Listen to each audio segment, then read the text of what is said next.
Dynamic balance is incredibly important because we use dynamic balance all the time. Anytime we go out for a walk, anytime we go up for stairs, anytime we're picking up something off the ground, your body is moving in space. Dynamic balance is simply your body's ability to safely move through space without tipping over, okay?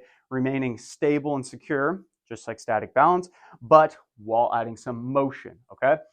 So I always tell people, walking is the easiest thing to think of. If you don't have good balance when you're out walking, you're going to be stumbling all over the place. And the second you start walking faster, it's going to get even worse. So let's look at a few exercises that are going to help your static balance. One of my favorites is a simple heel to toe walk, okay?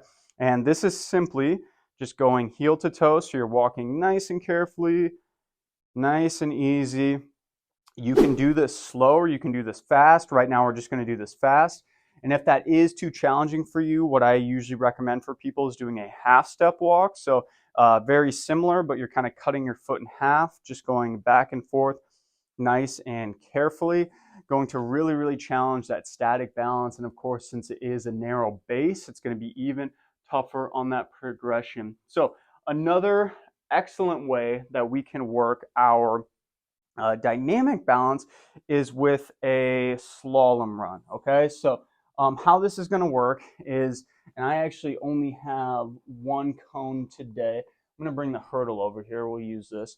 Normally, and for all intents and purposes of demonstration, I'm just going to have two things out here. Normally, I would have multiple cones, maybe 3 to 5 cones, and then you're essentially going to walk through this in an S fashion, okay? So you're going to slalom around these, walk around them. And as you can see here, we are actively challenging our dynamic balance. We are rapidly changing our center of gravity extremely quickly, going all the way around on both sides.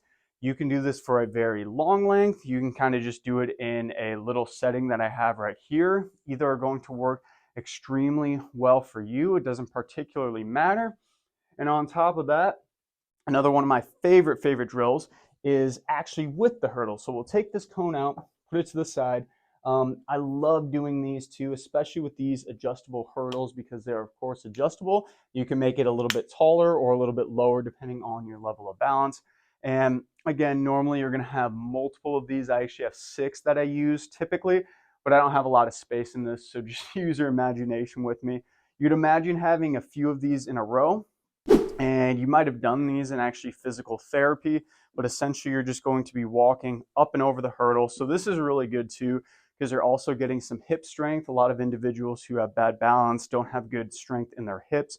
So you're stepping up and over, challenging that center of gravity change, and using your dynamic balance very heavily in that exact exercise, okay? So go ahead, drop a like if those exercises were good for you and you're going to try some of them out. Go ahead and comment down below too if you have seen any of those exercises before. I'd love to know.